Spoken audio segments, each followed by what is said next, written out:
আসসালামু আলাইকুম সবাইকে। আশা করি তোমরা সবাই অনেক ভালো আছো। তো আজকে আমাদের জৈব রসায়নের উপর 2 নাম্বার ক্লাস। আমরা টোটাল 3টা ক্লাসে জৈব রসায়ন শেষ করব। আমাদের যে প্রি মেডিকেল কোর্সটা চলতেছিল তারই জৈব রসায়নের আজকে 2 নাম্বার ক্লাস। তো চলো আমরা শুরু করে দিই। ঠিক আছে? মেইন বইটা তোমরা একটু সুন্দর করে দাগাবা। যতটুকু দেখাই দিব ততটুকুর মধ্যেই তোমাদের মেডিকেলের প্রশ্ন আসবে।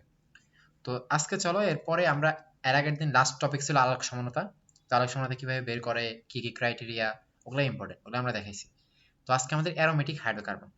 তো অ্যারোমেটিক হাইড্রোকার্বন আসলে কি? অ্যারোমেটিক মেইনলি বেনজিনের যে জাতকগুলো আছে তারাই।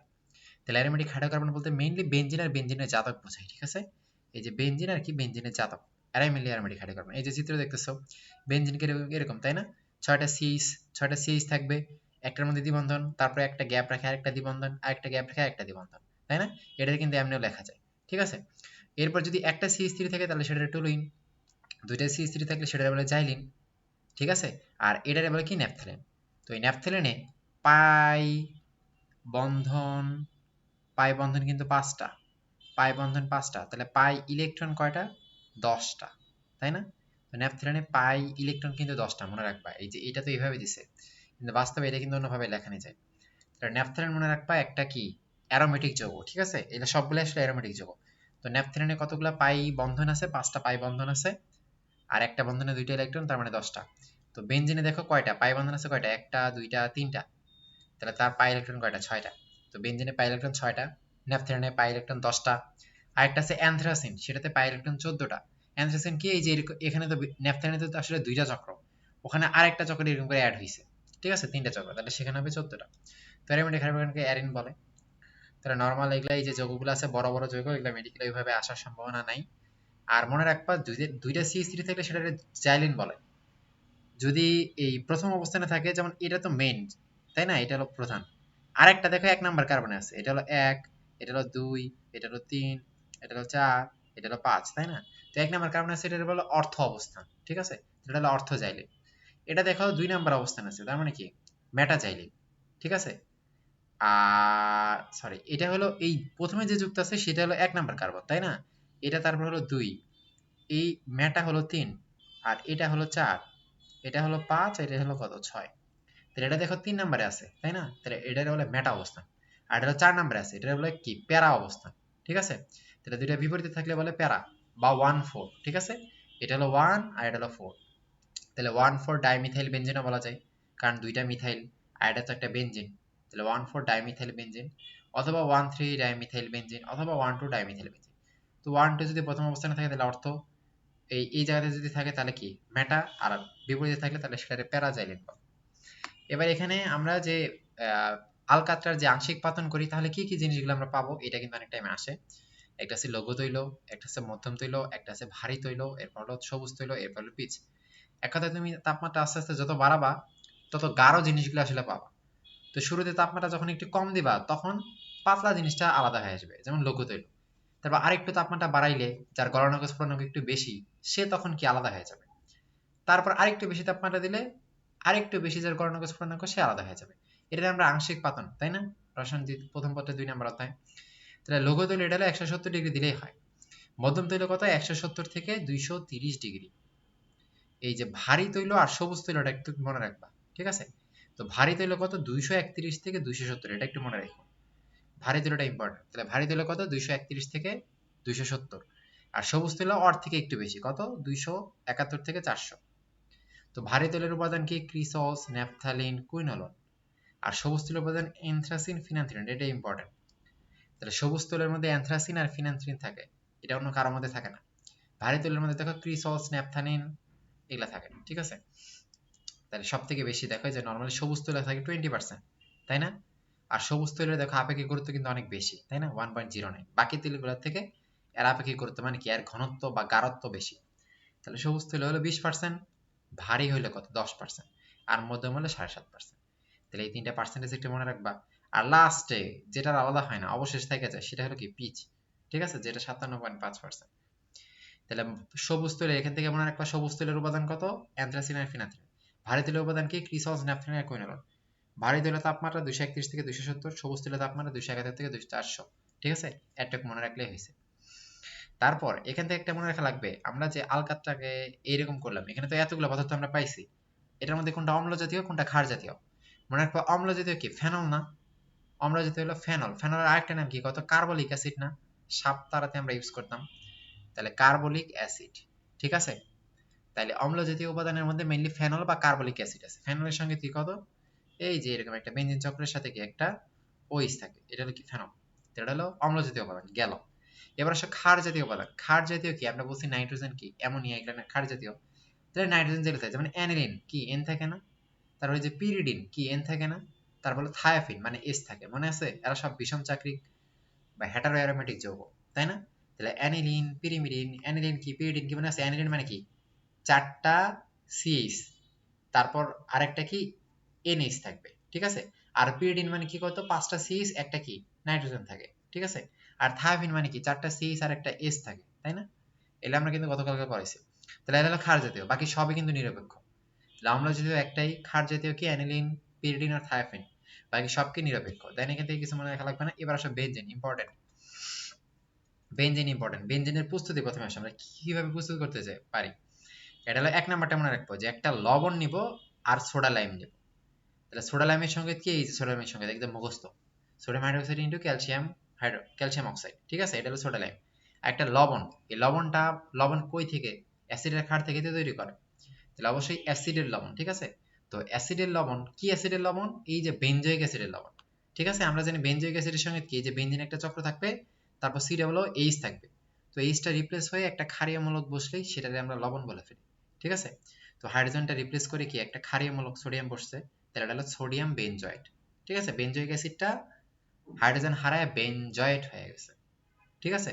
যেমন ইথানোয়িক অ্যাসিড হাইড্রোজেন হারায় ইথানয়েড হয়, প্রোপানোয়িক অ্যাসিড হাইড্রোজেন হারায় প্রোপানয়েড হয়। এক কথায় অ্যাসিড থেকে লাস্টের যে হাইড্রোজেনটা আছে, সি ডাবল এইচ এর হাইড্রোজেনটা, ওই হাইড্রোজেনটা সরলে ওয়িক অ্যাসিড থেকে ওয়েট হয়ে যায়, তারপর ওই হাইড্রোজেনের জায়গাতে তুমি যারে বসাবা সেটাই ওয়েট হয়ে যাবে। এটা তো একটা বেনজোইক অ্যাসিড ছিল, হাইড্রোজেনটা সরে সোডিয়াম বসাতে, তার মানে কি সোডিয়াম বেনজয়েট। তাহলে এটা যদি সোডিয়াম করো, এক্ষেত্রে কি তৈরি হবে কত, এই যে সি ডাবল এন এ, প্রত্যেক ক্ষেত্রে সি ডাবল এন এ থাকতেছি, এর আগে যে জিনিসটা থাকে তার সাথে হাইড্রোজেন বসবে। তো এর আগে যে জিনিসটা আছে ঠিক একটা বেনজিন চক্র, C6 আর কি এইচ কিন্তু 5, তাই না? কার্বন কিন্তু 6টা না, কারণ দেখো এই যে বেনজিনের এখানে একটা দাগ আছে, একটা দাগ দিয়েই তো সি ডাবল এন এ যুক্ত আছে। তাহলে যুক্ত আছে কেমনে, অবশ্যই ওই কার্বন থেকে একটা হাইড্রোজেন সরে গেছে, সরে যাওয়ার কারণে কার্বনের একটা হাত ফাঁকা হয়েছে, তারপরে সি ডাবল এন এটা সেখানে যুক্ত হয়েছে, তার মানে কি ওই কার্বনে একটা হাইড্রোজেন কম, এই জন্য C6H5। তাহলে এর সাথে যদি একটা হাইড্রোজেন যুক্ত হয় তাহলে মানে কি হবে, C6H6, তাহলে এটা বেনজিন। তাহলে এই বিক্রিয়াটা অল টাইম কি হবে কত, সি ডাবল এন এ, লবণের সি ডাবল এন এর পার্টের আগে যা থাকে তার সাথে হাইড্রোজেন যুক্ত হয়। আমরা যখন অ্যালকেন বলবো, অ্যালকেনেও কিন্তু এটা পাবো। অ্যালকেনে এটা তখন কি, নরমালি মনে করো ইথানোয়িক অ্যাসিড, সঙ্গে কি CH3 সি ডাবল ইথানয়েড আয়ন মানে কি সোডিয়াম ইথানয়েড, তখন এটা দিব। তাহলে সি ডাবল এন এর আগে কি আছে কত, CH3 আছে না, তো CH3 এর সাথে একটা হাইড্রোজেন বসলে কি হবে, CH4, মানে একটা অ্যালকেন। তাহলে আমরা অ্যালকেন তৈরিতেও কিন্তু এই বিক্রিয়াগুলো দেখবো, ঠিক আছে। তাহলে মনে রাখবা তখন কিন্তু কি, এই যে সি ডাবল এন এর আগে যে মূলকটা থাকে এটা তো অ্যালকাইল মূলক, তাই না? আর আমরা জানি অ্যালকাইন মূলকের সাথে একটা হাইড্রোজেন যুক্ত হলে কি অ্যালকিন হয়ে যায়। তাহলে এই বিক্রিয়ার নরমাল নিয়ম, সি ডাবল এন এর আগে যা থাকে তার সাথে একটা হাইড্রোজেন হয়। বেনজেনের ক্ষেত্রে বেনজোইক অ্যাসিড থাকবে, আর অ্যালকেনের ক্ষেত্রে কি, আমরা অ্যালকাইল মূলকের ওই অ্যাসিডগুলো পাবো, ঠিক আছে, ইথানোয়িক অ্যাসিড বা মিথানোয়িক অ্যাসিড। তোমরা একবারে যারা জৈব রসায়ন জীবনে খোলো নাই তারা আমার কথাগুলো একটু কঠিন মনে করবা, বাট যারা জৈব রসায়ন একাডেমিকে মোটামুটি একটু পড়ছো তারা কিন্তু আমার কথাগুলো সহজেই মনে করবে, ঠিক আছে। আমি একবারে বেসিকে যেতেছি না, আবার একবারে রিডিং এর মতো পড়াইতেছি না, আমি মাঝামাঝিতে আছি, ঠিক আছে। কারণ এটা হলো অ্যাডমিশন ক্লাস না, খুব একটা ডিপে একাডেমিক বেসিক থেকে অত বেশি আমরা ডিপে যাবো না, যতটুকু লাগে যেভাবে লাগে তো। এরপর দেখো ফেনলের সাথে জিঙ্ক, খুবই খুবই ইম্পর্টেন্ট ফেনলের সাথে জিঙ্ক। তাহলে এক নাম্বার এটা মনে রাখবা, দুই নাম্বারে ফেনলের সাথে যদি জিঙ্কের বিক্রিয়া করো, তাহলে কি এখানে এই যে জিঙ্কটা, জিঙ্ক হয় কি, জিঙ্ক হয় জারিত। জিঙ্ক কি হবে, জারিত। জারণ মানে কি কত, অক্সিজেন গ্রহণ। তাহলে জিঙ্কটা কি করবে, এর থেকে অক্সিজেন গ্রহণ করে যে জিঙ্ক অক্সাইড তৈরি করলো, ঠিক আছে। আর ফেনলটা তাহলে কি, একজন যদি জারিত আরেকজন কি, তাহলে ফেনল হবে বিজারিত। তাহলে মনে রাখবা ফেনলকে জিঙ্ক শব্দ করলে আমরা কি পাই, বেনজিন পাই। এটা কিন্তু এমসিকিউ এর জন্য একটা আদর্শ এমসিকিউ, এইচএসসি তো আসতে পারে, মেডিকেল আসতে পারে। 3 নাম্বার হলো পলিমারকরণ বিক্রিয়া। মনে আছে আমরা পলিমারকরণ বিক্রিয়া প্রথম ক্লাসে তোমাদের পড়াইছিলাম, অনেকগুলো ইথিলিন থেকে কি পলিথিন তৈরি করে। আবার ওই তখনই কিন্তু পড়াইছিলাম তিনটা অ্যাসিটিলিন থেকে কি একটা বেনজিন আমরা পাই। আয়রনল 450, এটা কিন্তু খুবই খুবই দেয় সিকিউতে, তোমার উদ্দীপকের মধ্যে এটা দিয়ে দেয়, ঠিক আছে। উদ্দীপক বোঝার জন্য আমার এটা লাগবে, কারণ ওরা ডিরেক্ট বেনজিন দেয় না, ওরা বেনজিন দেওয়ার আগে কি করে, তিনটা অ্যালকাইন ঠিক আছে, আর অ্যালকাইন মানে CnH2n-2, দেখবা CnH2n-2 একটা তীর চিহ্ন দিয়ে দেবে আয়রন 450°C তাপমাত্রা, তারপর এই একটা যৌগ। তো তুমি শিওর আয়রন 450 মানে ডান পাশে আমার বেনজিন আর বাম পাশে আমার কি অ্যালকাইন। অ্যালকাইনটা কি হবে 2 কার্বন বিশিষ্ট মানে অ্যাসিটিলিন বা ইথেন, ওই যে যেটা দেওয়া আছে CH6। ঠিক আছে, তাহলে এটা কিন্তু খুবই আসে। ঠিক আছে, তাহলে এই ক্ষেত্রে বেনজিনটা হলো কি পলিমার, কারণ এটা কি পলিমার কারণ বিক্রিয়া, আর এরা হলো কি কত মনোমার। ঠিক আছে, এরপর গ্রিগনার বিকারক। গ্রিগনার বিকারক সারা জীবনের জন্য মনে রাখবা গ্রিগনার বিকারকের সংকেত কি কত আর এম জি এক্স অথবা এ আর এম জি এক্স। তো আর এম জি এক্স এর এই যে আরটা আছে ওর সাথে একটা হাইড্রোজেন যুক্ত হবে। একটু আগে যেমন কি দেখলাম সি ডাবল এন এর আগে যা আছে তার সাথে হাইড্রোজেন যুক্ত হয়েছে, এখানে আর এর সাথে অল টাইম একটা হাইড্রোজেন যুক্ত হবে। তো এখানে আর বলতে এখানে আসলে অ্যালকাইল মূলক দেয় না, এখানে আছে অ্যারাইল মূলক। এই যে এটাই কিন্তু অ্যারাইল মূলক C6H5, বেনজিন থেকে একটা হাইড্রোজেন সরলে যা হয় সেটাই অ্যারাইল মূলক। ঠিক আছে, তাহলে এটা আমরা পরে অ্যালকেন অ্যালকাইনে যখন পড়বো তখন কিন্তু আর এম জি এক্স পড়বো, মানে এখানে একটা অ্যালকাইল মূলক থাকবে, মানে কি CnH2n+1 হাইড্রোজেন সংখ্যা কার্বনের দ্বিগুণের থেকে 1 বেশি, তাই না অ্যালকাইল মূলক, গত ক্লাসে দেখাইছি। তাহলে এখানে দেখবা হয় CH3, নয় C2H5, নয় C5H7 এই টাইপের থাকবে। ঠিক আছে, কিন্তু বেনজিন তৈরি করতে গেলে আমার কি C6H5 নেওয়া লাগবে, অ্যারাইল নেওয়া লাগবে। তাহলে এর সাথে একটা হাইড্রোজেন যুক্ত হলে কি হবে C6H6 একই কথা। যতগুলো গ্রিগনার বিকারকের বিক্রিয়া আছে সবগুলোতে মনে রাখবা আর এমজেক্স এর ওই যে আরটা আছে আর এর সাথে একটা করে হাইড্রোজেন লাস্টে যুক্ত হয়ে যায়। ঠিক আছে, তাহলে এখানে একটা হাইড্রোজেন যুক্ত হয়ে গেছে। তাহলে এই তিন এই এই এই চারটা কিন্তু আমাদের খুবই ইম্পর্টেন্ট, এই চারটা কিন্তু আমাদের ইম্পর্টেন্ট। ঠিক আছে, এই বেনজিন ডাইজেনিক ক্লোরাইড এতটা আসে না, টুলিন এটাও এতটা আসে না, তবে এটা একটা উডসফিটিক বিক্রিয়া, চাইলে মনে রাখতে পারো উডসফিটিক বিক্রিয়ায় টুলুইন পাওয়া যায়। ঠিক আছে, উডসফিটিক বিক্রিয়া আমরা দুইটা সোডিয়াম নেই, একটা অ্যালকাইল হ্যালাইড নেই, একটা অ্যারাইল হ্যালাইড নেই। অ্যারাইল মানে কি C6H5, আর হ্যালাইড মানে কি ক্লোরিন ফ্লোরিন এগুলা। একটা অ্যারাইল হ্যালাইড আর একটা কি অ্যালকাইল হ্যালাইড, এই দুইটারে ধাতব সোডিয়াম দিয়ে আমরা যদি করি তাহলে এই দুইটা সোডিয়াম কি করবে, এই যে এখানকার একটা ক্লোরিন এখানকার একটা ক্লোরিন রে নিবে, দুইটা হ্যালাইড রে নিয়ে দুইটা সোডিয়াম করে তৈরি করবে। বাকি থাকলো কি এই বেনজিন মূলকটা আর কি এই CH3 মূলকটা, এরা জোড়া লাগে টুলুইন তৈরি করবে। এই সেম বিক্রিয়ায় দেখো এ এর বদলে আমরা কি নিতে পারতাম CH3Cl নিতে পারতাম, তাই না, দুইটা সোডিয়াম নিলাম, এই পাশে কিন্তু CH3Cl নিতে পারতাম। তাহলে কি হতো এই দুইটা সিএল এই দুইটা সোডিয়ামের সাথে দুইটা NaCl তৈরি করতো, এই পাশে একটা CH3 এই পাশে একটা CH3 মিলে কি তৈরি করতো CH3 বন্ড CH3, মানে কি একটা অ্যালকেন না। তাহলে এই বিক্রিয়াটা সামনে আছে, তো এটার বলে উডস ফিটিক, কিন্তু ওটা হলো উডস বিক্রিয়া। তাহলে উডস বিক্রিয়াতে দুইটাই অ্যালকাইল হ্যালাইড, এটা একটা অ্যালকাইল হ্যালাইড না, এটা একটা অ্যালকাইল হ্যালাইড। তাহলে দুইটা একই জাতীয় অ্যালকাইল হ্যালাইডের কি হয় দুইটা জাস্ট ওই যে আর যে আছে না আর, এই আর দুইটা জোড়া লাগে যায়। ঠিক আছে, এটা হলো অ্যালকেনে দেখবা সামনে আছে উডস বিক্রিয়া, কিন্তু উডস ফিটিক বললে মনে রাখবা দুইটা অ্যালকাইল হ্যালাইড না, একটা অ্যালকাইল হ্যালাইড আর একটা অ্যারাইল হ্যালাইড। ঠিক আছে, ওই অ্যালকাইল অ্যারাইল গুলোই যুক্ত হয়, যখন অ্যালকেন তৈরি করবো দুইটাই অ্যালকাইল হ্যালাইড নিব, দুইটা অ্যালকাইলের দুইটা আর যুক্ত হয়ে যাবে।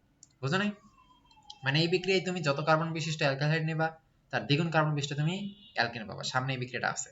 তাহলে উডস ফিটিকে মনে রাখবা শুধু এটা কি হয়, এটা হলো একটা অ্যালকাইল একটা অ্যারাইল, কারণ মেইন টার্গেট আমার বেনজিনের চক্র পাওয়া, টুলুইন। ঠিক আছে, বেনজিনের চক্র পাইতে গেলে এটাই। তাহলে এইটা এখান থেকে গেল।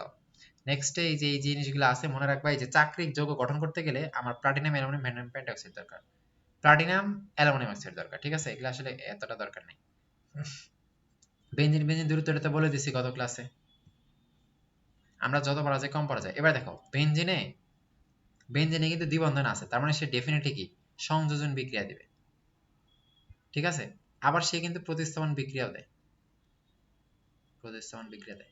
তো সংযোজন বিক্রিয়া কার বৈশিষ্ট্য কত, অসম্পৃক্ত যৌগের বৈশিষ্ট্য না, কারণ আর কি বলছে অসম্পৃক্ত যৌগ মানে কি যাদের দ্বিবন্ধন বা তিন বন্ধন আছে। তো সংযোজন বিক্রিয়া কারা দিবে, যাদের দ্বিবন্ধন বা তিন বন্ধন আছে তারাই তো দিবে, তার মানে অসম্পৃক্ত যৌগরাই কিন্তু সংযোজন বিক্রিয়া দেয়। তাহলে বেনজিন সংযোজন বিক্রিয়া দেয়, মানে বেনজিনের অসম্পৃক্ত ধর্ম আছে। আর প্রতিস্থাপন কারা দেয় কত, যাদের সব হাত পূরণ হয়ে গেছে, কোনো দ্বিবন্ধন তিন বন্ধন নেই, সব একক বন্ধন, সব হাত পূরণ হয়ে গেছে। এখন আমি বিক্রিয়া করতে গেলে কি কারে উঠায় আমারে বসতে হবে, তার মানে প্রতিস্থাপন করতে হবে। তাহলে প্রতিস্থাপন কিন্তু এটা সম্পৃক্ত যৌগের বৈশিষ্ট্য। তার মানে কি বেনজিন সম্পৃক্ত অসম্পৃক্ত দুইটা বৈশিষ্ট্যই পালন করে, সংযোজন প্রতিস্থাপন দুইটা বিক্রিয়াই দেয়। তাহলে প্রথমে আমরা সংযোজন বিক্রিয়াগুলো দেখি। এই যে দূরত্ব এগুলো আমরা গত ক্লাসে দেখাইছি কিন্তু। ইথেন মানে কি একটা অ্যালকেন, অ্যালকেনে কার্বন কার্বন তো একক বন্ধন থাকে, তাহলে 154। ইথিলিন মানে কি দ্বিবন্ধন, তাহলে কার্বন কার্বন দ্বিবন্ধন মানে কত 134, আর বেনজিনে তো কত 139। এবার দেখো সংযোজন, তিনটা সংযোজন, একটা হাইড্রোজেন সংযোজন। তাহলে বেনজিনে দেখো তিনটা দ্বিবন্ধন আছে, তাহলে সংযোজন মানে কি একটা দ্বিবন্ধন ভাঙবে, ভাঙলে এর একটা হাত ফাঁকা এর একটা হাত ফাঁকা, তেমনি এই বন্ধনটা ভেঙে এর একটা হাত ফাঁকা এর একটা, মানে 6টা কার্বনে একটা করে হাত ফাঁকা, ফলে ওই একটা করে হাতে কে যুক্ত হবে, তুমি হাইড্রোজেন সংযোজন করতেছো, তাহলে এখানে একটা করে হাইড্রোজেন যুক্ত হবে। ঠিক আছে, ফলে যৌগ ছিল C6H6, 6 জনের 6 হাত ফাঁকা হয়েছে, 6টা হাইড্রোজেন নিছে, ফলে হাইড্রোজেন কয়টা, আরো 6টা যুক্ত হবে, তার মানে হাইড্রোজেন কয়টা, 12টা। তো এটা বলে সাইক্লোহেক্সেন। চক্রটা একটা কি, 6 কার্বনের চক্র মানে কি হেক্সেন, চক্র যেহেতু সাইক্লো। ঠিক আছে, আর হাইড্রোজেন সংযোজন অল টাইম নিকেল। তারপর আসে হ্যালোজেন সংযোজন। হ্যালোজেন সংযোজন ওই যে 6 হাতে 6টা ক্লোরিন যুক্ত হবে, তাহলে যৌগ ছিল C6H6, এখন Cl6 হয়ে যাবে, তাহলে বেনজিন হেক্সাক্লোরাইড। ঠিক আছে, বেনজিন হেক্সাক্লোরাইড মনে রাখবা, বেনজিন হেক্সাক্লোরাইড আর হেক্সাক্লোরো বেনজিন কিন্তু একই না। বেনজিন হেক্সাক্লোরাইড মানে বেনজিন সুন্দর থাকবেই, এরপর 6টা ক্লোরিন যুক্ত হবে। আর হেক্সাক্লোরো বেনজিন মানে আগেই 6টা ক্লোরিন যুক্ত হয়ে গেছে, মানে এটা হলো প্রতিস্থাপক। তাহলে নরমালি C6H6 এর সঙ্গে হেক্সাক্লোরো, তার মানে কি 6টা ক্লোরিন প্রতিস্থাপন বিক্রিয়া করছে, তার মানে এই 6টা কি হাইড্রোজেন আর নাই। ঠিক আছে, 6টা হাইড্রোজেন আর নাই, C6Cl6 হয়ে যাবে তখন এটা। ঠিক আছে, তাহলে হেক্সাক্লোরো যদি প্রতিস্থাপকটা আগে বলে তাহলে মনে রাখবা প্রতিস্থাপক হিসেবে বসছে, আর যদি লাস্টে বসে তাহলে মনে করবে জাস্ট অ্যাড হয়ে গেছে। বেনজিন হেক্সাক্লোরাইড মানে কি জাস্ট বেনজিনের মতোই আছে, এক্সট্রা একটা কি ক্লোরাইড 6টা যুক্ত হয়ে গেছে। আর হেক্সাক্লোরো বেনজিন মানে কি এই লাস্টে যে বেনজিন কিন্তু বেনজিন নাই, এর মধ্যে 6টা ক্লোরিন প্রতিস্থাপক হিসেবে বসছে, তার মানে 6টা হাইড্রোজেনের সরায় বসছে। ঠিক আছে, কারো কারো ক্ষেত্রে এই কথাগুলো কঠিন লাগতে পারে, তোমরা যতটুকু বুঝো ততটুকু ই করবা। ঠিক আছে, সব কথা সবার মনে রাখা লাগবে না, অনেকে আছে যারা একটু ভালো বুঝো তারা এই জিনিসগুলো একটু আনন্দ পাবা। ঠিক আছে, তাদের এগুলা কমন লাগবে। তাহলে বেনজিনে যদি আমি হ্যালোজেন সংযোজন করি, 6টা ক্লোরিন যুক্ত করি, তাহলে কি হবে, বেনজিন হেক্সাক্লোরাইড, যেটার আরেকটা নাম কি কত, লিনডেন বা গ্যামাক্সিন পাউডার, এটা এমসিকিউ আসে। এটা কি হিসেবে ইউজ করি, জীবাণুনাশক হিসেবে। তাহলে বেনজিনে ক্লোরিনেশন করলে কিন্তু এটা হয়, এটা সূর্যালোকের উপস্থিতিতে আমরা করি। আর একটা আছে ওজোন সংযোজন, তাহলে ওজোন সংযোজন করলে আমরা গ্লাইকোজেল পাই, CHO। ঠিক আছে, তাহলে তিনটা জিনিসই আমরা সংযোজন করি, হাইড্রোজেন এটা এটা। তাহলে এবার সব প্রতিস্থাপন, তাহলে আমরা কি হ্যালোজেন প্রতিস্থাপন মানে ক্লোরিন প্রতিস্থাপন করতে পারি। আর তুমি যদি এক্স মানে কি কত, ফ্লোরিন ক্লোরিন ব্রোমিন আয়োডিন মানে গ্রুপ 17 এর মূল্য, অথবা কি কত আর মানে অ্যালকাইল মূলক, এরা যদি প্রতিস্থাপন করতে চাও তাহলে তোমার AlCl3 বা FeCl3 এদের তোমার কি প্রভাবক হিসেবে লাগবে। তাহলে এখানে কি ক্লোরিন যুক্ত করাইতেছে মানে কি এস যুক্ত করাইতেছে, এই জন্য কি AlCl3। ঠিক আছে, এর বেনজিনে সব বিক্রিয়া ইলেকট্রোফিলিক, বেনজিনে কখনোই কোনো নিউক্লিওফিলিক হবে না, বেনজিনে অল টাইম ইলেকট্রোফিলিক মনে রাখবা। ঠিক আছে, এগুলা কৌশল তো এইচএসসি তে আসে, নাইট্রেশনের কৌশল এগুলা আসবেই, এইচএসসি তে আসে। তো আমরা এইচএসসি এর জন্য আমরা এই মেডিকেলের জন্য শুধু এমসিকিউ মনে রাখবো। বেনজিন নাইট্রেশন কত ডিগ্রিতে হয়, 60 ডিগ্রিতে হয়, গাঢ় সালফিউরিক অ্যাসিড আর গাঢ় নাইট্রিক অ্যাসিড। ঠিক আছে, আর নাইট্রেশন মানে কি নাইট্রিক অম্লকে অ্যাড করা, তাহলে এই যে বেনজিন ছিল নাইট্রিক অম্লকে এসে অ্যাড হয়ে যাবে। ঠিক আছে, 60 ডিগ্রি মনে রাখবা। নাইট্রেশন সালফোনেশন মানে কি সালফেট SO3H এই মূলকটা অ্যাড হওয়া। আর ফিডার কার্ভ বিক্রিয়া মানে ফিডার কার্ভ অ্যালকাইলেশন মানে অ্যালকাইল মূলক যুক্ত হয়, তাহলে এই যে বললাম অ্যালকাইল মূলক যুক্ত করলো কি ওই AlCl3, তাই না। আরেকটা আছে অ্যাসাইল মনে করে আসে না, অ্যারোমেটিসিটি। তো অ্যারোমেটিক যৌগের একটা প্রধান বৈশিষ্ট্য যে 4n+2 সংখ্যক পাই ইলেকট্রন থাকে, পাই ইলেকট্রন থাকে থাকে ঠিক আছে, এই n হলো কি কত, n হলো আসলে চক্র, যার মান 1 2 3 0 হইতে পারে, তাহলে n হলো চক্র। তো বেনজিনের চক্র তো একটাই, তাহলে n এর মান 1, তাহলে 4 অক্ষে 4 5 6, তাহলে বেনজিনে পাই ইলেকট্রন কয়টা, 6টা। ন্যাপথলিনের চক্র দুইটা দেখছিলাম, তাহলে n এর মান 2, 4 দুগুণ 8 আর 2 কত 10। ঠিক আছে, তাহলে এগুলো সঞ্চারণশীল ইলেকট্রন থাকা লাগবে, এই যে এই যৌগগুলোতে দেখো বেনজিনের চক্র একটা, এই যে 6। ঠিক আছে, n এর মান কত, তাহলে 1। এরো চক্র একটা, পিরিডিন এরো 1 6, এরো 1। দেখো ন্যাপথলিনের চক্র 2, তাহলে 2 হবে, তাহলে পাই ইলেকট্রন 10টা। অ্যান্থ্রাসিনের চক্র 3টা, তাহলে পাই ইলেকট্রন কয়টা, মানে 3 বসাও, 14টা হইতেছে। পাই ইলেকট্রন 14 মানে পাই বন্ধন কয়টা, 7টা, তাই না, বন্ধন কি অর্ধেক হয়। ন্যাপথলিন একটা অ্যারোমেটিক যৌগ, এটা খ নাম্বারে আসে কিন্তু। অ্যালিফেটিক যৌগ আর অ্যারোমেটিক যৌগ, অ্যালিফেটিক যৌগ প্রধানত ওই যে এখানে 4n+2 সংখ্যক পাই ইলেকট্রন থাকবে, এখানে কিন্তু থাকবে না, তো এগুলো তোমরা একটা রিডিং এর মতো পড়বা। ঠিক আছে, আর বেনজিনের কিন্তু একটা মনে রাখবা দ্বিবন্ধন তো আছে, তাহলে সে তো একটা অসম্পৃক্ত যৌগ। তাহলে এই যে সম্পৃক্ত অসম্পৃক্ত যৌগে কি টেস্ট দেয় কত, ব্রোমিন টেস্ট আর বেয়ার পরীক্ষা দেয়, ছোটবেলায় পড়ছো না। তো বেনজিনে দ্বিবন্ধন থাকার সত্ত্বেও বেনজিন কিন্তু এই দুটো বিক্রিয়া দেয় না, কারণ বেনজিন একটা বিশেষ ধরনের অসম্পৃক্ত যৌগ, তাই না। কারণ সে কি অসম্পৃক্ত যৌগের মতো বৈশিষ্ট্য আছে, অসম্পৃক্ত যৌগের মতো বৈশিষ্ট্য আছে, একটু আগে দেখালাম সংযোজন প্রতিস্থাপন দুইটাই দিতেছে। তাহলে তার যে অসম্পৃক্ততা এটা বিশেষ ধরনের, এটা আমরা ব্রোমিন দ্রবণ বা বেয়ার দ্বারা পরীক্ষা করতে পারি না। ঠিক আছে, এই জন্য সে এগুলা দেয় না। তার অসম্পৃক্ততা আমরা কিভাবে টেস্ট করি, সংযোজন বিক্রিয়ার মাধ্যমে। কি সংযোজন, ওই যে ওজোন সংযোজন, হাইড্রোজেন সংযোজন হ্যালোজেন সংযোজন এগুলাই। এবার আসো অ্যালিফেটিক অ্যারোমেটিক। এখন আক্রমণকারী বিকারক 3 ধরনের হইতে পারে। আর এই অধ্যায়ে আমরা বিক্রিয়া বলবো সংযোজন বিক্রিয়া, প্রতিস্থাপন বিক্রিয়া আর অপসারণ বিক্রিয়া। সমীকরণ বিক্রিয়া আছে এই মেইনলি হলো এখানে আসলে 3টা বিক্রিয়া, ঠিক আছে। এখন বেনজিন আমরা তো জৈব রসায়নে 2টা জিনিস বিক্রিয়া করাই, একটা থাকে মেইন জিনিস আর একটা থাকে পার্শিয়াল জিনিস। ওই পার্শিয়াল যে জিনিসটা আছে সেটা 3 ধরনের হতে পারে, একটা মুক্তমূলক হতে পারে, অথবা ইলেকট্রোফাইল হতে পারে, অথবা কি নিউক্লিওফাইল হতে পারে। তো মুক্তমূলক মানে কি জাস্ট একটা পরমাণু থাকবে, তার সাথে তার একটা ইলেকট্রন থাকবে, ঠিক আছে, মুক্তমূলক, কোনো প্লাস মাইনাস থাকবে না। ইলেকট্রোফাইল মানে কি ইলেকট্রনকে আকর্ষণ করে, ফাইল মানে আকর্ষী, ইলেকট্রোফাইল মানে ইলেকট্রনকে আকর্ষণ করে। ইলেকট্রন নেগেটিভ চার্জ, তাহলে নেগেটিভকে কে আকর্ষণ করবে কত, বা ইলেকট্রনকে কে আকর্ষণ করবে, যার ইলেকট্রনের কি ঘাটতি আছে, তাই না, যার ইলেকট্রনের ঘাটতি আছে সেই ইলেকট্রনকে আকর্ষণ করবে। অথবা ইলেকট্রনকে আকর্ষণ করা মানে কি নেগেটিভ চার্জকে আকর্ষণ করা, তার মানে সে নিজে পজিটিভ হবে, তাই না, নিজে কি ধনাত্মক, তাই তো, নিজে প্লাস। তাহলে ইলেকট্রোফাইল মানে হয় ইলেকট্রনের ঘাটতি আছে, নয় মাইনাসকে আকর্ষণ করতেছে, মানে সে নিজে পজিটিভ চার্জ। তো নিউক্লিওফাইল মানে কি তাহলে কও, ইলেকট্রনের আধিক্য, উল্টা হবে না, ইলেকট্রনের আধিক্য। আর নিউক্লিওফাইল মানে কি নিউক্লিয়াসকে চায় বা নিউক্লিয়াসকে পছন্দ করে বা নিউক্লিয়াসকে আকর্ষণ করে। নিউক্লিয়াসে পজিটিভ চার্জ, পজিটিভ চার্জকে আকর্ষণ করে কে, যে নিজে নেগেটিভ, তাহলে নিজে যে কি নেগেটিভ, ঠিক আছে। তাহলে এদের এক্সাম্পল 2 ধরনের হবে, কারা কারা থাকবে ইলেকট্রন ঘাটতি আছে আর কারা কারা ক্ষেত্রে প্লাস চার্জ আছে। তো চার্জ থাকলে সেটাকে কি বলে, চার্জ যুক্ত, আর চার্জ নাই মানে ইলেকট্রনের ঘাটতি আছে সেটাকে কি, চার্জ ছাড়া। তাহলে এর এক্সাম্পল কিন্তু খুবই আসে। তাহলে এখন একটু মনে রাখবা এখানে 2টা জিনিস আছে, একটা হলো ফ্রি রেডিকেলের, ফ্রি রেডিকেল, তাই না, একটা আছে কি কার্বনিয়াম, কার্বনিয়াম, আর একটা আছে কার্বনায়ন, কার্বনায়ন। কার্বনিয়ামটারে কার্বোক্যাটায়নও বলে, কার্বোক্যাটায়ন। তাহলে এদের স্থায়িত্বের ক্রম চাই, কি বলে, এই যে স্থায়িত্বের ক্রম। তাহলে স্থায়িত্বের ক্রম ফ্রি রেডিকেল মনে করে রাখবা কি 3 ডিগ্রি, 2 ডিগ্রি, তারপরে 1 ডিগ্রি, ঠিক আছে। তারপর ডিগ্রি নাই কার আছে কত, C3, এর তো কোনো ডিগ্রি নেই, আছে 3 ডিগ্রি মানে কি কত, 3টা আর থাকবে, ঠিক আছে। তাহলে কার্বনের সাথে কি 3টা আর মানে Cr3, এটা হলো কি সমান কত 3 ডিগ্রি, বোঝা নাই। আর আর যদি 2টা থাকে তাহলে আর 2টা মানে কি, আর এক হাতে আছে একটা হাইড্রোজেন, ঠিক আছে। তাহলে এটা হলো কত 2 ডিগ্রি। আর আর যদি কয়টা থাকে, একটা থাকে কার্বনের সাথে, তাহলে বাকি 2টা হাইড্রোজেন, তাহলে হবে 1 ডিগ্রি। মানে কার্বনের হাত তো 4টা, বাট এই যে ওরা তো এই পাশে আরো কারোর সাথে না কারোর সাথে যুক্ত থাকবেই, তাই না, যেহেতু কি মুক্তমূলক একটা ইলেকট্রন আছে, প্লাস মাইনাস আছে, তার মানে তার অবশ্যই কারোর সাথে যুক্ত ছিল, তাহলে তার সাথে জন্য একটা হাত তো তার কাছে থাকা লাগবে। তাহলে তার বাকি হিসাব করে আমরা দেখবো 3 হাত, ঠিক আছে। 2টা আর দিছি তার মানে একটা হাত একটা হাইড্রোজেন, একটা আর দিছি এটা, তাহলে আর থাকে যতগুলো তার ডিগ্রি ততগুলো, ঠিক আছে। আর এ কার্বনিয়াম বা কার্বোক্যাটায়ন কিন্তু 3 2 1 আর হলো CH3, কিন্তু এটা কি কার্বোক্যাটায়ন মানে কি প্লাস।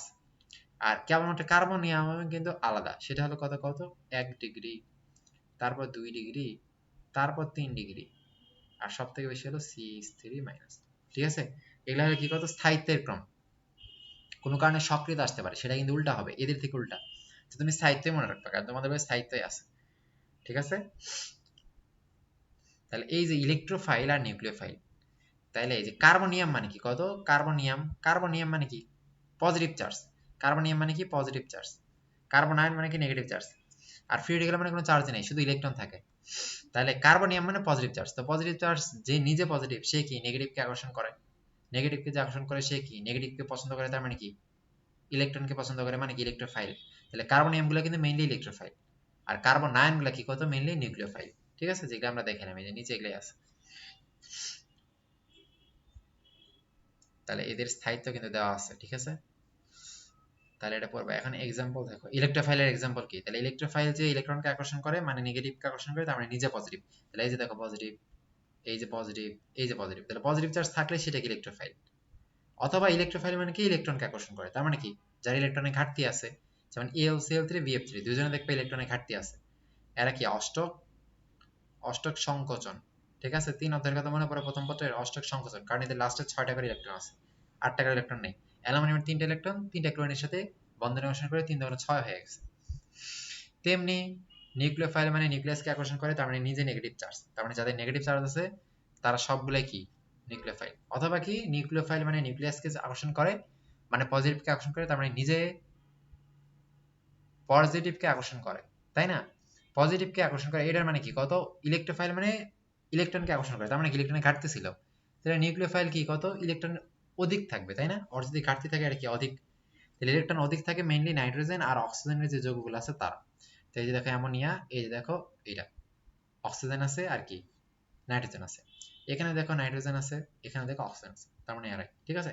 অ্যালকোহল, অ্যামিন, পানি আর অ্যামোনিয়া, এরা সবাই। এবার সংযোজন বিক্রিয়া কারা দেবে, যাদের দ্বিবন্ধন আছে, তাই না? কার্বন কার্বন দ্বিবন্ধন আছে, তাহলে কার্বন কার্বন কেবলমাত্র যে সিও যে আছে এর দেখো এই কেবলমাত্র দেবে নিউক্লিওফিলিক, এই কেবলমাত্র দেবে কি নিউক্লিওফিলিক, বাকি যারা আছে তারা দেবে ইলেকট্রোফিলিক, ঠিক আছে?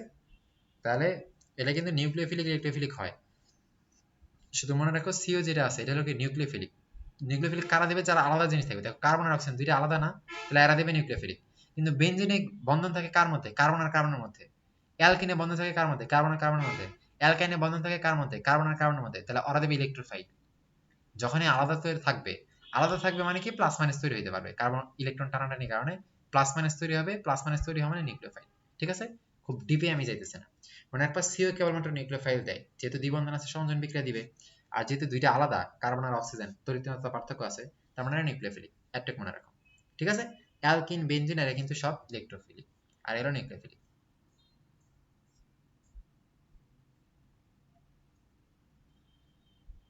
এখানে কিছু কথা আছে প্রতিসম আর অপ্রতিসম। দেখো এই কার্বন এই কার্বন, এখানেও দুইটা হাইড্রোজেন আছে, এখানে দুইটা হাইড্রোজেন আছে, তাহলে এটা হলো প্রতিসম। কারণ দ্বিবন্ধনযুক্ত দুইটা কার্বনে যদি একই সংখ্যক জিনিস থাকে সেটা হলো প্রতিসম। যদি এখানে একটা হাইড্রোজেন থাকতো, এখানে দুইটা হাইড্রোজেন থাকতো, তাহলে হলো অপ্রতিসম। ক্লিয়ার? তাহলে হলো অপ্রতিসম। তাহলে মার্কনিকেও একটা নীতি আছে সংযোজন বিক্রিয়ার ক্ষেত্রে, আমরা সংযোজন বিক্রিয়া মানে জানি কি দ্বিবন্ধন থাকা লাগবে। তো এর সাথে তুমি HBr মনে করো জোড়া লাগাইতেছো, তাহলে HBr কি হিসেবে H প্লাস আর কি Br মাইনাস এটা হিসেবেই তো ভাঙবে। তো H প্লাস একজনের সাথে জোড়া লাগবে, কারণ এই যে সংযোজন বিক্রিয়া মানে কি কত, একটা বন্ধন ভাঙবে, ভাঙে ওর একটা হাত ফাঁকা, ওর একটা হাত ফাঁকা, ফলে দুইজনের মধ্যে একজন যাবে ওর কাছে, আরেকজন যাবে কি এর কাছে। তো কে কার কাছে যাবে? তো যার হাইড্রোজেন কম সেই, যার হাইড্রোজেন কম, যার হাইড্রোজেন বেশি সেই পাবে, মানে এক কথায় বড় লোকরে আরো বড় লোক করা, তেলা মাথায় তেল দেওয়া। তাহলে দেখো এইটা কি, এই যে এর হাইড্রোজেন আছে একটা, আর হাইড্রোজেন দুইটা, তাহলে এর বেশি হাইড্রোজেন, তাহলে এই হাইড্রোজেন যাবে এর কাছে, তাহলে যে দেখো তিনটা হয়ে গেছে। আর এই ব্রোমিনটা যাবে এর কাছে, তাহলে এই যে দেখো এর কাছে ব্রোমিন গেছে, ঠিক আছে? তাহলে এইটাই 90% তৈরি হবে। মনে রাখবো এটা তৈরি হয় না, এটা 10% দিছে, মানে 10% নিয়ে আমাদের কাহিনী নেই, আমাদের হলো 90% এর কাহিনী। তাহলে এটা হলো কি মার্কেটিং নীতি, মানে কি কত বড় লোক হবে, গরিব গরিব হবে, ঠিক আছে? হাইড্রোজেনটা আমরা তারাই দেবো। কার্বোকাটানের স্থায়িত্ব 3 2 1, এটা আমরা দেখলাম। বিপরীত মার্কেটিং আবার উল্টা, গরিব বড়লোক হবে, বড়লোক গরিব হবে, ঠিক আছে? তাহলে এখানে দেখো এর কয়টা, এই যে দুইটা আছে, এর কয়টা একটা আছে। এই মার্কনিকের বিপরীত মার্কেটিং কার ক্ষেত্রে হবে কত, সব অপ্রতিসম কার্বনের ক্ষেত্রে কিন্তু, তাই না? যদি প্রতিসম হইতো মানে এরও দুইটা হাইড্রোজেন এরও দুইটা হাইড্রোজেন, তখন যে কোনো একজনের কাছে গেলেই হইতো, কোনো সমস্যা নাই, ঠিক আছে? এর কাছে দিলে হবে, এর কাছে দিলে হবে।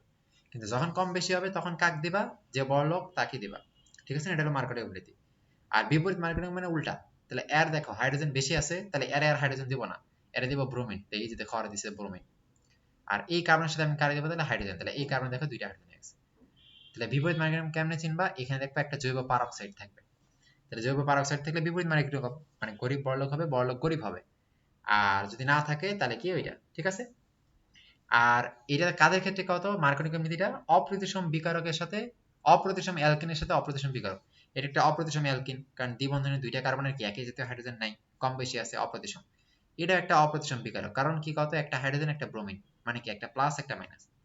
যদি এখানে H2 আমি জোড়া লাগাইতাম, তাহলে H2 মানে কি কত দুইটা হাইড্রোজেন, তাহলে একটা হাইড্রোজেন যেতে এর কাছে, একটা হাইড্রোজেন এর কাছে, আমার কিন্তু এত হিসাব নিকাশ করা লাগতো না, কারণ এটা হলো কি কত প্রতিসম বিকারক, একই জাতীয় জিনিস। বাট এটা দেখো হাইড্রোজেন আর ব্রোমিন, তার মানে কি অপ্রতিসম বিকারক। এই জন্য এই যখন যুক্ত হবে কারে প্লাস দিবে কারে মাইনাস দিবে, এটা এটা হলো ওই নিয়ম অনুযায়ী হবে। তাহলে মার্কনিক নীতি অনুযায়ী কি দুইজনে কিন্তু অপ্রতিসম হওয়া লাগবে, ঠিক আছে? এখানে কয়েকটা এমসিকিউ মনে রাখতে পারো। মার্কনিক নিয়ম মতে সংযোজন বিক্রিয়া হলো কি ইলেকট্রন আকর্ষী বিক্রিয়া। বিপরীত মার্কনিক নিয়ম এটা কি কত, এটা হলো ফ্রি রেডিক্যাল বিক্রিয়া, ঠিক আছে? আর খারাসের নীতিতে তো আছে, এটা এখন বাদ। এবার এখানে একটা জিনিস দেখবা, অ্যালকেনের বিক্রিয়া, ঠিক আছে? তাহলে অ্যালকেনের ওজনীকরণ বিক্রিয়া, এক কথায় বলি আমরা অ্যালকেনের ওজনীকরণ বিক্রিয়া। এটা শর্টকাট হলে কি কত, দ্বিবন্ধনটা ভাঙবা, ভাঙে এখানে একটা অক্সিজেন লাগাই দিবা, এখানে একটা অক্সিজেন লাগাই দিবা।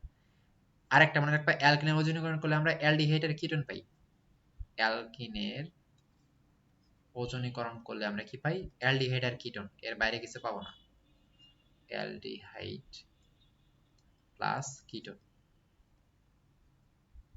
অ্যালডিহাইড ও কিটোন, এর বাইরে কিছু পাবো না, ঠিক আছে। আর অ্যালকাইনের ওজনীকরণ করলে, অ্যালকাইনের সেটা আমরা পাবো অ্যাসিড, ওজনীকরণ করলে পাবো অ্যাসিড, ঠিক আছে।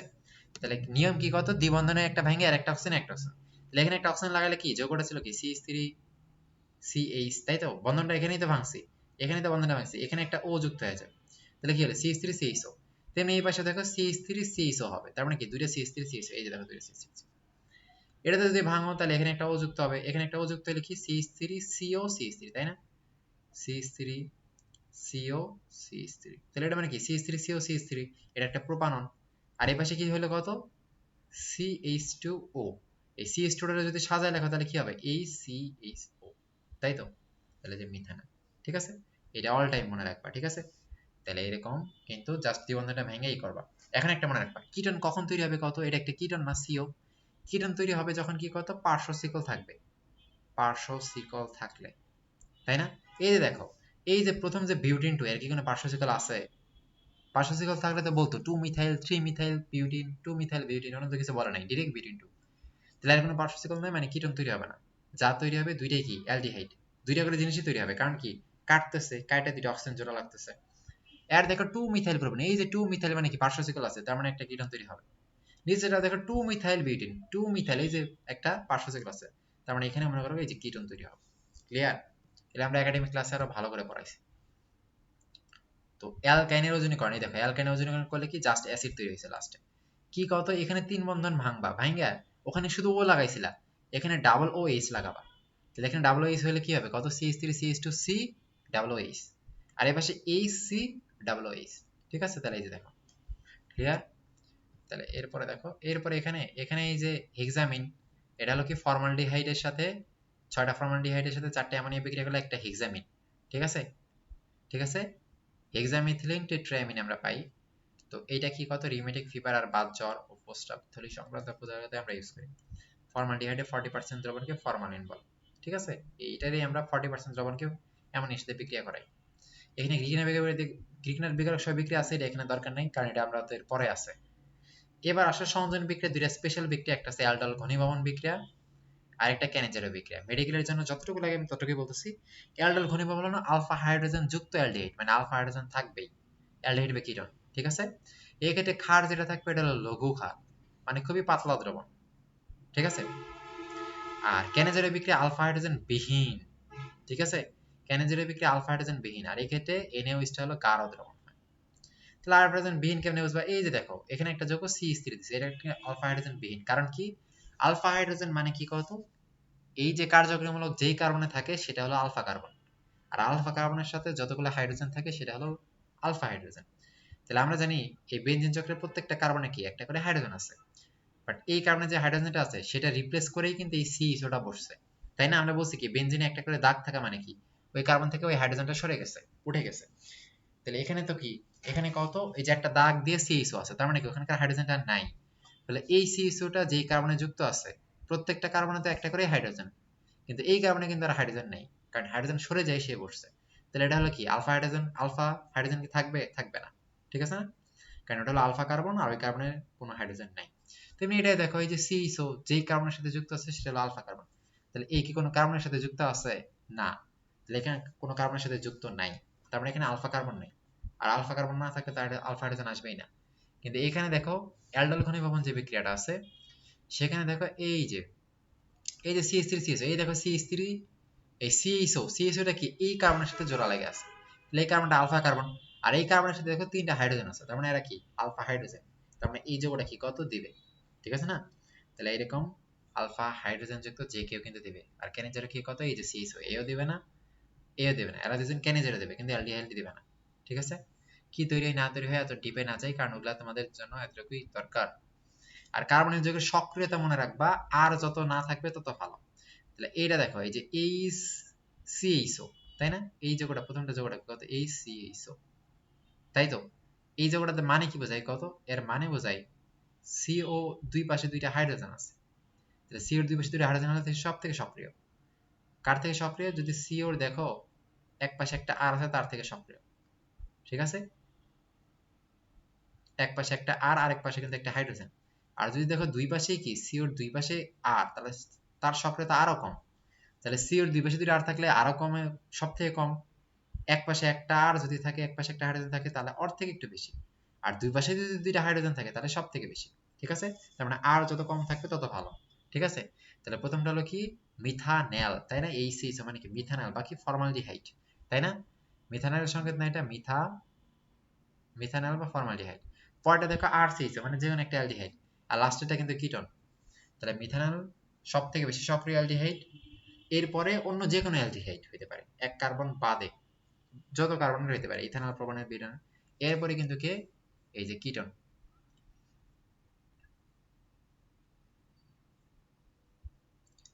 আচ্ছা, তারপরে এখানে দেখবা, এরপরে এখানে দেখা যাচ্ছে প্রতিস্থাপন বিক্রিয়া। প্রতিস্থাপন বিক্রিয়া দুই ধরনের আছে, একটা SN1 আর একটা SN2। তো SN1 এর ক্ষেত্রে যেগুলো মনে রাখা লাগবে, SN1 হলো 3 ডিগ্রিতে সব থেকে বেশি ঘটে।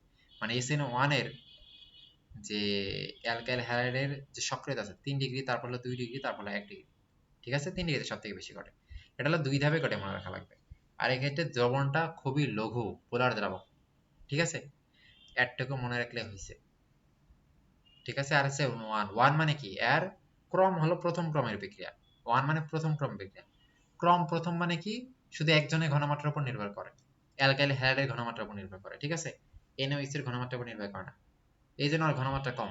ঠিক আছে, পোলার দ্রাবক, এই জন্য দুই ধাপে এটা কিন্তু ঘটে। ঠিক আছে, তাহলে এর সক্রিয়তা 3, 2, 1।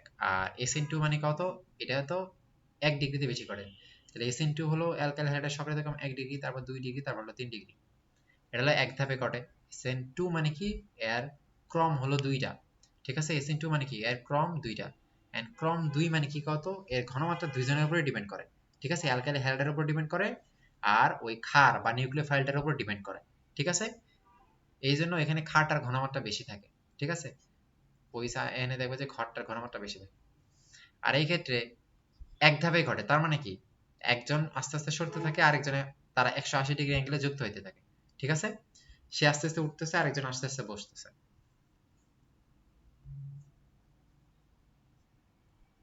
এগুলা ভালো করে পড়বা, এই জিনিসগুলো দেখবা। যে SN1 কি, SN1 দেখবা কি দুই ধাপে ঘটে, তাই না? আর SN2 কি এক ধাপে ঘটে। আর এক্স এর প্রকৃতি, একটা হলো 3, 2, 1, একটা হলো কি 1, 2, 3। বিক্রিয়ার ক্রম, 1 যার সে হলো 1 ক্রম, 2 যার সে হলো 2 ক্রম। 1 মানে একজনের ঘনমাত্রার উপরে ডিপেন্ড করে, তার মানে অ্যালকাইল হ্যালাইড। আর 2 মানে দুইজনের ঘনমাত্রার উপর ডিপেন্ড করে, অ্যালকাইল হ্যালাইড আর ওই যে ক্ষারটা ছিল বা নিউক্লিওফাইল সেইটা, দুইজন। বিক্রিয়ার ফ্যাক্টর, SN1 কি 3 ডিগ্রিতে বেশি ঘটে, তার মানে শাখা যত বেশি হবে তত বেশি ঘটে। আর SN2 মানে কি 1 ডিগ্রিতে বেশি ঘটে, তার মানে কি শাখা যত কম হবে তত SN2 এর জন্য ভালো, কারণ সেখানে স্টেরিক বাধা কম থাকে। নিউক্লিওফাইলের ঘনমাত্রা, SN1 মানে কি একজনের ঘনমাত্রা ডিপেন্ড করে, তার মানে কি শুধু অ্যালকাইল হ্যালাইড। তার মানে SN1 এর ক্ষেত্রে নিউক্লিওফাইলের কোনো ঘনমাত্রার পাত্তাই নেই। ঠিক আছে, এই জন্য ওর ঘনমাত্রা কম থাকে। তাহলে SN1 এর ক্ষেত্রে নিউক্লিওফাইলের ঘনমাত্রা কম। আর SN2 মানে কি দুইজনের ঘনমাত্রার উপর ডিপেন্ড করে, তার মানে সেখানে নিউক্লিওফাইলের ঘনমাত্রা কিন্তু বেশি হয়। ঠিক আছে, তাহলে কম হলে সেটা SN1, কারণ 1 মানে কি সেখানে এই নিউক্লিওফাইল দরকার নেই, আর 2 মানে দুইজনের দরকার, তাহলে সেখানেও কি নিউক্লিওফাইলের ঘনমাত্রা বেশি হওয়া লাগবে। দ্রাবকের প্রকৃতি ওই একই কথা, পোলার দ্রাবক, ঘনমাত্রা কম মানে তো পোলার, আর ঘনমাত্রা বেশি মানে কি পোলার না, নন, কম পোলার। তাহলে SN2 তে ঘনমাত্রা বেশি থাকে, এই জন্য সেটা নন পোলার। আর SN1 এ কম থাকে জন্য কি সেটা পোলার। অপসারণ বিক্রিয়া একই মেকানিজম। ঠিক আছে, এই মেকানিজম না দেখাই এগুলা ওইভাবে আসবে না। অপসারণ বিক্রিয়ার ক্ষেত্রে একটা নিয়ম আছে, সাইজের নিয়ম। যুক্ত হওয়ার ক্ষেত্রে আমরা কি দেখলাম, যে বড়লোক তার ক্ষেত্রে যুক্ত হইতেছে, যে গরিব সে কিন্তু হাইড্রোজেন পাইতেছে না, সেটা হলো মার্কোনিকোভ নীতি। সাইজের নীতিটাও এরকম। ঠিক আছে, এটা তো অপসারণ হবে, তাহলে অপসারণ হওয়ার ক্ষেত্রে যে গরিব তার থেকে অপসারণ হবে, বড় লোকেরটা থেকেই যাবে।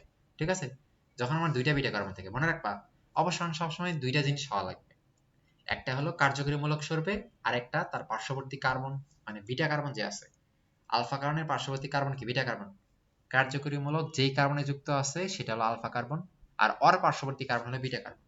সব সময় আলফা কার্বন থেকে যাবে কার্যকরী মূলক, তাই না? কারণ কার্যকরী মূলক তো আলফা কার্বনে যুক্ত আছে। তাহলে দুইটা জিনিস সরে, একটা সরে কার্যকরী মূলক। কার্যকরী মূলক কোন কার্বনের সাথে যুক্ত থাকে? Alpha carbon. তাহলে আলফা কার্বন কার্যকরী মূলক হারাইলো, আর ওর পার্শ্ববর্তী বিটা কার্বন একটা হাইড্রোজেন হারাবে, ঠিক আছে? তাহলে এই জায়গাতে দেখো কার্যকরী মূলক কি ওইস, তাহলে ওইস যেখানে যুক্ত আছে এটা হলো কি আলফা কার্বন, তাহলে আলফা কার্বনটা ওইস হারাবে।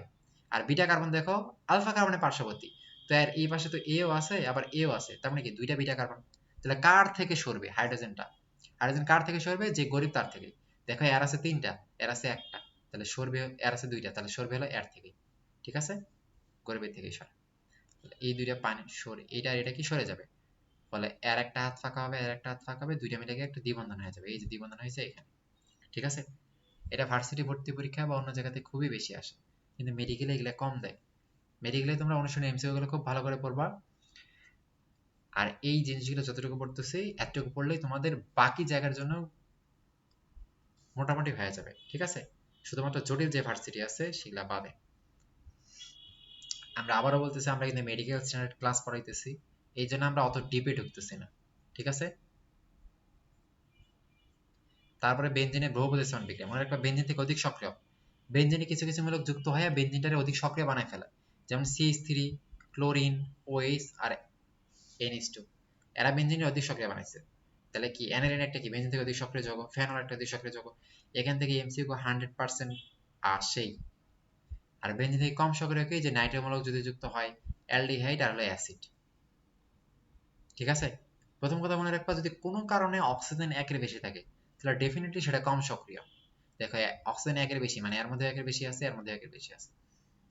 আর আরেকটা হলো কি এই অ্যালডিহাইড, আর আরেকটা আছে সেটা হলো কি সি ট্রিপল বন্ড এন, এ হলো কি বেনজিন মূলক নিষ্ক্রিয়কারী মূলক, ঠিক আছে? মানে কম সক্রিয় হয়ে যায়। এন্ড বেনজিন বলয় এরা কি বেনজিন মূলক সক্রিয় করছে, মানে কি বেনজিন মূলক সক্রিয়কারী মূলক, যার কারণেই তো এই যৌগগুলো কি অধিক সক্রিয় হয়ে গেছে, তাই না? বেনজিনের সাথে যুক্ত হয়। তো এদের আবার আরেকটা নাম আছে, সেটা হলো অর্থপ্যারা নির্দেশকমূলক, অর্থপ্যারা। তার মানে কি অর্থপ্যারা, আর এরা হলো কি মেটা নির্দেশক, মেটা। তাহলে এরা অর্থপ্যারা মানে কি, এরা যুক্ত হওয়ার কারণে এই অর্থ আর প্যারা অবস্থানে কি ইলেকট্রনের ঘনত্ব বাড়ছে, ফলে নতুন কেউ যদি এদের সাথে বিক্রিয়া করে, বেনজিনে যদি সংযোজন বিক্রিয়া হয় বা প্রতিস্থাপন বিক্রিয়া হয়, সেটা অল টাইম কি ইলেকট্রোফিলিক। তার মানে কি তারা ইলেকট্রন যেখানে বেশি আছে সেখানেই যাবে, তার মানে তারা এখানেই যুক্ত হবে না এখানে যুক্ত হবে।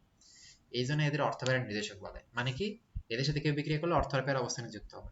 কারণ কি ধনাত্মক মেসোমারিক ফলের কারণে কি অর্থ আর প্যারা অবস্থানে ইলেকট্রন ঘনত্ব বাড়ছে। আর মেটা মানে কি মেটা অবস্থানে ইলেকট্রন ঘনত্ব বাড়ছে, ঠিক আছে? বাড়ছে মানে কি অন্য জায়গায় কিন্তু কমছে, মেটা অবস্থানে বাড়ছে তার মানে কি অর্থ আর প্যারা অবস্থানে ইলেকট্রন ঘনত্ব কমছে। আর অর্থ আর প্যারা অবস্থানে ইলেকট্রন ঘনত্ব বাড়ছে মানে কি মেটা অবস্থানে কমছে, ঠিক আছে? যে কোনো কিছু আসতে পারে। তাহলে এই যে দেখবা এই যে অর্থ প্যারা নির্দেশক কিন্তু ওই চারটায় আছে। তাহলে এখানে দেখবা ওইস, তাই না? তুমি হাইড্রোজেনটা রিপ্লেস করে একটা CH3 বসাইতে পারো, এই CH3 ইজি একই। তেমনি NH2 ছিল, একটা হাইড্রোজেনটা রিপ্লেস করে একটা CH3 বসাইতে পারো, তাও হবে। এক কথা এই যৌগগুলাই হবে, এদের রিপ্লেসমেন্টে কেউ হইতে পারে। আর নিষ্ক্রিয়কারী মূলক কোনগুলা কত, যেখানে আমি বলছি এই যে দেখো নাইট্রো, এটা এটা আর এটা, এটা মেটা নির্দেশক।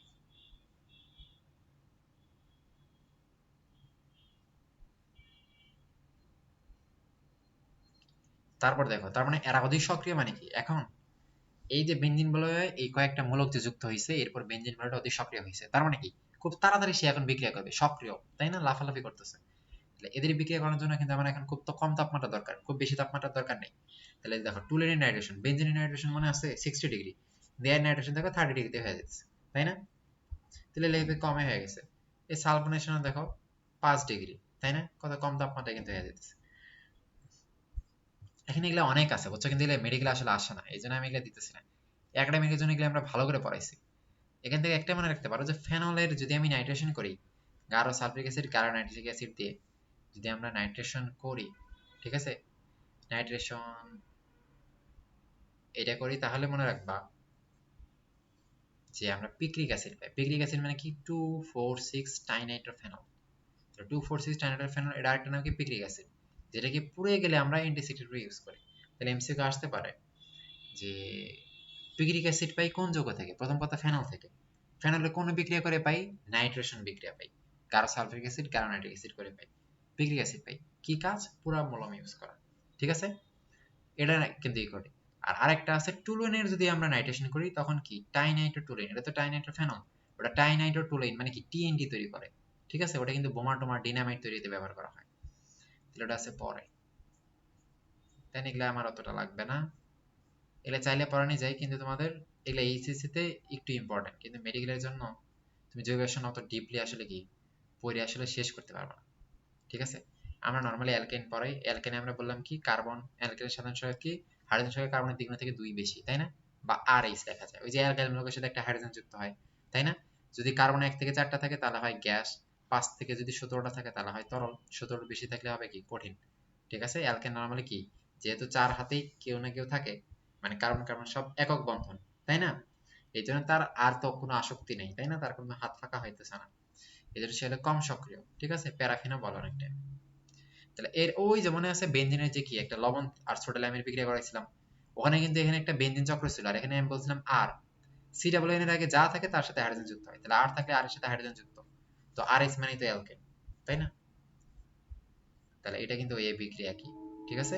এখানে দেখো কার্বন সংখ্যা কিন্তু একটা করে কমতেছে, দেখো এই যৌগটার মধ্যে কার্বন যতগুলো ছিল এর মধ্যে কার্বন কিন্তু একটা কম, কারণ এই সি ডাবল এন এর কার্বনটা কি এই অ্যালকেনের মধ্যে আর থাকতেছে না, মানে কি একটা কার্বন কমতেছে, এই জন্য এটা বলে অবরহ, মানে কি কার্বন কমে যেতেছে এই জন্য, ঠিক আছে? ওয়াটার গ্যাসের সঙ্গে একটু মনে রাখো এটা ওয়াটার গ্যাস, আর সিও এর সাথে যদি 3টা হাইড্রোজেন থাকে সেটা বলে কি সংশ্লেষ গ্যাস, মনে রাখবা হাইড্রোজেন সংশ্লেষ হয়ে 3টা হয়ে গেছে, এই জন্য সিনথেসিস মানে কি জমা, তো 3টা হাইড্রোজেন হলে জমা মানে সংশ্লেষ, একটা হাইড্রোজেন হলো ওয়াটার, পেট্রোল দরকার নেই, অ্যালকেনে ছোটবেলা থেকে পড়ছি, হাইড্রোজেন সংযোজন করে আমরা পাই, এটা ইম্পর্টেন্ট না। বিক্রিয়া হলো ইম্পর্টেন্ট হলো উডস বিক্রিয়া, আমরা বারবার বললাম, তাই না? এই যে দুইটা আরএক্স, ওখানে কিন্তু একটা আরএক্স ছিল আর একটা অ্যারাইল হ্যালাইড ছিল, তাই না? একটা অ্যালকাইল হ্যালাইড একটা অ্যারাইল হ্যালাইড, কিন্তু এখানে দুইটাই অ্যালকাইল হ্যালাইড, মনে করো দুইটা আরএক্স নিলাম আর দুইটা সোডিয়াম নিলাম, এই দুইটা সোডিয়াম এই দুইটা এক্স এর সাথে যুক্ত হবে আর দুইটা আর নিজেদের মধ্যে যুক্ত হবে, তার মানে তুমি যত কার্বন বিশিষ্ট অ্যালকাইল হ্যালাইড নিবা তার দ্বিগুণ কার্বন বিশিষ্ট কিন্তু কি তুমি অ্যালকেন পাবা, তাহলে কার্বন কি অনেক বাড়তেছে দ্বিগুণ হইতেছে, এই জন্য এটা আরোহ পদ্ধতি, মানে উচ্চতর অ্যালকেন পাওয়া যায়। তাহলে এমসিকিউ আসে উচ্চতর অ্যালকেন পাওয়া যায় কোন বিক্রিয়ায়, এটা কিন্তু উচ্চতর অ্যালকেন পাওয়া যায় এই বিক্রিয়া উডস বিক্রিয়ায়, ওটা কিন্তু উডস ফিরিকা, এটা হলো উডস বিক্রিয়া। তাহলে তুমি যত কার্বন বিশিষ্ট দেখো, তুমি 2 কার্বন বিশিষ্ট কি C2H5 2 কার্বন বিশিষ্ট অ্যালকাইল হাইড নিছো, পরে তুমি 4 কার্বন বিশিষ্ট কি অ্যালকেন তুমি পাওয়া যাবে, দেখো 4 কার্বন বিশিষ্ট অনেক বিউটেন পাওয়া যাবে, ঠিক আছে? তো উডস বিক্রিয়াটা ইম্পর্টেন্ট, এখানে অল টাইম অবশ্যই কিন্তু শুষ্ক ইথার আমার লাগে মনে রেখো। আর এরকম আরেকটা বিক্রিয়া আছে ক্লিমেনসন বিজারণ, বিজারণ মানে কি হাইড্রোজেনের সাথে অ্যাড হওয়া, জারণ মানে অক্সিজেনের যুক্ত, জারণ মানে কি অক্সিজেনের সাথে যুক্ত, বিজারণ মানে হাইড্রোজেনের সাথে যুক্ত, তাহলে এই যে হাইড্রোজেনের সাথে আমি যুক্ত করাবো এই যৌগগুলো, মেইনলি কারা দেয় কার্বনিল মূলক যাদের আছে, কার্বনিল কাদের আছে হয় অ্যালডিহাইড নয় কি আমার কিটোন, এদেরই কিন্তু কার্বনিল মূলক আছে, তাহলে এখানে সিওটা কি হয়ে যাবে জানো, ওই অ্যালডিহাইড বা কিটোনের সিওটা CH2 হয়ে যাবে, মানে কি মিথিল মূলক হয়ে যাবে, ঠিক আছে? তাহলে এই যে সিওটা আছে CH2, তাহলে এখানে সিওটা আছে CH2 হয়ে যাবে, তাহলে CH2 আর এখানে একটা হাইড্রোজেন মানে কি CH3,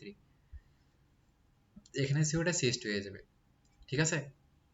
তাহলে সিওটা CH2 হয়ে যাইতেছে, যেহেতু এটা বিজারণ নাম তার মানে হাইড্রোজেনের সাথে অ্যাড হবে, হাইড্রোজেনটা কই আমরা পাইতেছি, হাইড্রোজেন কি অবশ্যই একটা বিজারক দিবে, তাই না? বিজারণ হইতেছে তার মানে কি অবশ্যই একটা বিজারক থাকবে যে হাইড্রোজেনটা দিবে, তাহলে এই যে হলো বিজারক, ঠিক আছে? জিঙ্ক অ্যামালগাম আর গারো ইসেল, তো এটাও এমসিকিউ আসে, ক্লিমেনসন বিজারণে কারা দেয়, মানে প্রভাবক কি জিঙ্ক অ্যামালগাম আর গারো ইসেল, এরাই মেইনলি কি এরা তো বিজারক, তো বিজারক আমরা জানি কি করে হাইড্রোজেন প্রডিউস করে, আর ওই হাইড্রোজেনের সাথে কি অরে জোড়া লাগাই দেয়, আর হাইড্রোজেন জোড়া লাগায় মানে কি বিজারণ, তাহলে বিজারক, বিজারক অন্যকে বিজারিত করে কেমনে, হাইড্রোজেন তৈরি করে ওর সাথে জোড়া লাগাই দেয়, ঠিক আছে? এটাই বিজারক। আর ক্রিকনাক বিক্রিয়া বিক্রিয়া আগেই বললাম ওই যে আর এর সাথে একটা হাইড্রোজেন জোড়া লাগে যাবে ওইটি, ঠিক আছে না? পানির যদি বিক্রিয়া করাও ওই পানির হাইড্রোজেনটা যাবে আর এর সাথে, আর MgX এর মধ্যে ওইসটা ঢুকে যাবে, সারা জীবনের বিক্রিয়া, ঠিক আছে? এখানে একটু দাগা নিয়ে সিলেক্ট পড়ে নিও। আর এই দহন বিক্রিয়া এটা অন্য জায়গার বিক্রিয়া, এখানকার এত ইম্পর্টেন্ট না। তারপর অ্যালকেনের যে বিক্রিয়া, অ্যালকেনে কিন্তু দ্বিবন্ধন আছে, তাহলে দ্বিবন্ধন আছে মানে কি সংযোজন বিক্রিয়া দিবে, কিন্তু এটা হলো ইলেকট্রোফিলিক সংযোজন, তাই না? কেবলমাত্র সিওটাই কি নিউক্লিওফিলিক দেয়, বাকি কিন্তু সব ইলেকট্রোফিলিক, ঠিক আছে? এটা কই থেকে আসছে এত কিছু এটা লাগে না। তো এবার আসো অ্যালকেনের প্রভাবকীয় নিরোধন, এটা হলো ইম্পর্টেন্ট, অ্যালকোহলের প্রভাবকীয় নিরোধন, এই দেখো নিরোধন, নিরোধন মানে কি পানি শোষণ, তার মানে পানি সরে যাবে, তাহলে পানি সরবে কেমনে কত, এই যে একটা অ্যালকোহল নিছো, এই যে ওইস কার্যকরীমূলক সরবে, আর এটা হলো কি আলফা কার্বন, এটা হলো বিটা কার্বন, এখান থেকে একটা হাইড্রোজেন সরবে, হ্যাঁ অপসারণ বিক্রিয়া আমরা বললাম না, এর থেকে ওইস সরবে আর এর থেকে একটা হাইড্রোজেন সরবে, ফলে এই কার্বন আর এই কার্বনের মধ্যে একটা দ্বিবন্ধন হয়ে যাবে, এই যে দ্বিবন্ধন হয়েছে, এর থেকে ওইস নাই এর থেকে হাইড্রোজেন নেই, ঠিক আছে? তাহলে এই যে পানিটা সরলো তাই না, এর থেকে ওইস হলো এর থেকে এই সরলো, দুইটা মিলে তো পানি তৈরি করলো, তাহলে পানি শোষণ করে কি? আমরা জানি পানি শোষণ করা মানে কি? নিরোধন ধর্ম। আর নিরোধন ধর্ম কাদের আছে? নিরোধক। নিরোধক কে কে আছে? এই অ্যালুমিনিয়াম একটা নিরোধক, আবার গাঢ় H2SO4 এও কিন্তু একটা কি? নিরোধক, তাই না? নিরোধক মানে কি? পানি শোষণ করে। তাহলে ওরা পানি শোষণ করবে। পানি কিভাবে শোষণ করবে? যদি কার্যক্রমমূলক OH থাকে, মানে যখন যদি অ্যালকোহল হয়, তাহলে OH সরাইলেও আরেকজনের থেকে একটা হাইড্রোজেন সরাইলো। শুধু শুধু একটা মৌল কিন্তু সরবে না, দুইটা জিনিস সরবে। ঠিক আছে? সরে একটা দ্বিবন্ধন তৈরি করবে, মানে অ্যালকিন। এটা একটা মনে রাখবা। আর আরেকটা হলো কি, এই যে 4 নাম্বার, অ্যালকাইন থেকে অ্যালকেন। এই যে অ্যালকাইনের যদি হাইড্রোজেন সন্ধান করো, আমরা জানি একটা বন্ধন বাদ দিয়ে বাকি বন্ধনগুলোর থেকে ভাঙবে আর হাইড্রোজেন যুক্ত হবে। এখানে তো 3 বন্ধন, তাহলে একটা রাইখা বাকি দুইটা ভাঙার কথা। দুইটা ভাঙলে এর 2 হাত ফাঁকা, এর 2 হাত ফাঁকা। যতগুলা বন্ধন ভাঙবে ততগুলা হাত ফাঁকা হবে প্রত্যেক জনের। তাহলে এর 2 বন্ধন ভাঙলে এর 2টা হাত, এর 2টা হাত, তাহলে এর 2টা হাইড্রোজেন, এর 2টা হাইড্রোজেন, তাহলে সে তো অ্যালকেন তখন তৈরি করে ফেলতো, তাই না? কিন্তু এই কি করবে, এই যে দেখবা বেরিয়াম সালফেট আমরা ইউজ করি, এই বেরিয়াম সালফেট হলো প্রভাবক বিষ হিসেবে কাজ করে। তাহলে সে কি করে, বিক্রিয়াটাকে 2 ধাপে নিয়ে এনেছে, এক ধাপেই থামাই দেয়। একটা করে একটা বন্ধন ভেঙে একটা হাইড্রোজেন জোড়া লাগালো, আরেকটা বন্ধন যখনই ভাঙবে তখনই তারা থামাই দিবে। তার মানে আরেকটা বন্ধনে রেখে দিছে। ঠিক আছে? কিন্তু নরমালি যদি প্যালোডিয়াম বেরিয়াম সালফেট না ইউজ করতা, তাহলে দেখতে কি একটা বন্ধন ভেঙে আরো একটা করে হাইড্রোজেন যুক্ত হয়ে যেত, মানে অ্যালকেন তৈরি করতো। ঠিক আছে?